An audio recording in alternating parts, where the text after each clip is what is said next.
இது 1 கிலோ கொத்தரங்காய் வத்தல் எப்படி போடுறதுன்னு நம்ம பார்ப்போம். அம்மா கிச்சனில் இதுங்க. இது 1 கிலோ கொத்தரங்காய் நல்லா வாஷ் பண்ணிவிட்டு இப்படி குக்கரில் 1 கிலோ உங்கள்கிட்ட நிறையா போட்டிங்கன்னா பெரிய குக்கரில் கூட வச்சிடலாம், இல்லைன்னா பாத்திரத்தில் வச்சு கொஞ்சம் வேக விடணும்.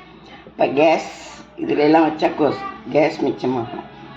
அதுக்கு இது 1 கிலோவுக்கு மேலே ஒரு 1.25 கிலோ இருக்கும். இதுக்கு 1 டம்ளர் தண்ணி ஊற்றிக்கோங்க. இந்த அளவுக்கு உப்பு போட்டுக்கோங்க. ஏன்னா உப்பு தண்ணியில் வேறு போயிடும். ஒரு நாள் காய வச்சு அதுக்கப்புறம் அந்த உப்பு தண்ணியிலே அள்ளி போடணும். அப்போ தான் அதில் உப்பு ஏறும். முதல் நாள் காய வச்சு மீதி இருக்கிற உப்பு தண்ணியில் காஞ்சதுக்கப்புறம் அதை எடுத்து தண்ணியிலே போட்டு மூடி வச்சுட்டு மறுநாள் காய வைக்கணும். நல்லா சரியாக காய்ஞ்சதுக்கப்புறம் எடுத்து நம்ம டப்பாவில் ஸ்டோர் பண்ணிக்கணும். இதை நம்ம குக்கரில் மூடி வச்சு 3 விசில் விட்டுக்கலாம். 3 விசில் விட்டால் போதும்.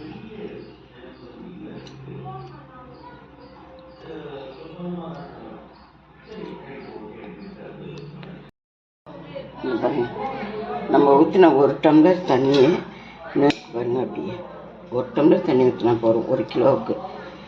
இந்த பாருங்க நல்லா வெந்துடுச்சு பாருங்கள். 3 விசில் ஊற்றோம் குக்கரில்.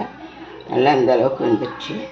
நம்மகிட்ட இந்த மாதிரி தாம்பாளத்தில் போயோ இல்லை துணி பிரித்து போட்டோ நம்ம வெயிலில் நல்லா காஞ்சி ஒரு நாள் காஞ்சதுக்கப்புறம் நம்ம என்ன பண்ணணும்னா இந்த தண்ணியிலையே திருப்பி போடணும். அப்போ தான் இதில் உப்பு சேரும். நம்ம போட்டு இதில் சேரும். நம்ம வெயிலில் காய வச்சுக்க வேண்டியதுதான். நல்லா காஞ்சதுக்கப்புறம் இந்த தண்ணியிலே எடுத்து போடணும்.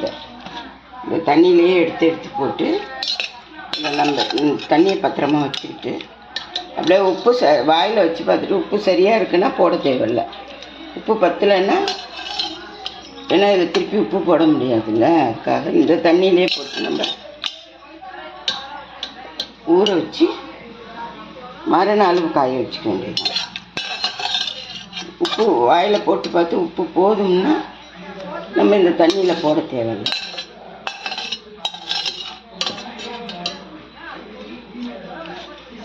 நம்ம இதில் உப்பு சரியாக இருக்கான்னு பார்த்துக்கோங்க.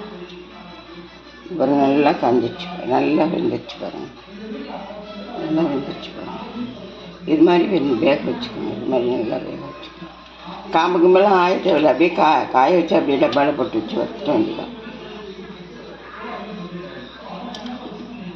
உப்பு ஏறல, இந்த 1 நாள் வெயிலில் காய வச்சு திருப்பி இந்த உப்பு தண்ணியிலே நம்ம போட்டுக்கணும். இந்த உப்பு தண்ணியிலே போட்டால் அது ஊறிடும். மறுநாள் காய வச்சுக்கலாம். நல்லா காஞ்சதுக்கப்புறம் நம்ம ஸ்டோர் பண்ணி வச்சுக்கணும். நல்லா காஞ்சதுக்கப்புறம் நான் உங்கள்கிட்ட காட்டுறேன். இதை நம்ம வெயிலில் வச்சு நம்ம காய வச்சுக்க வேண்டியது.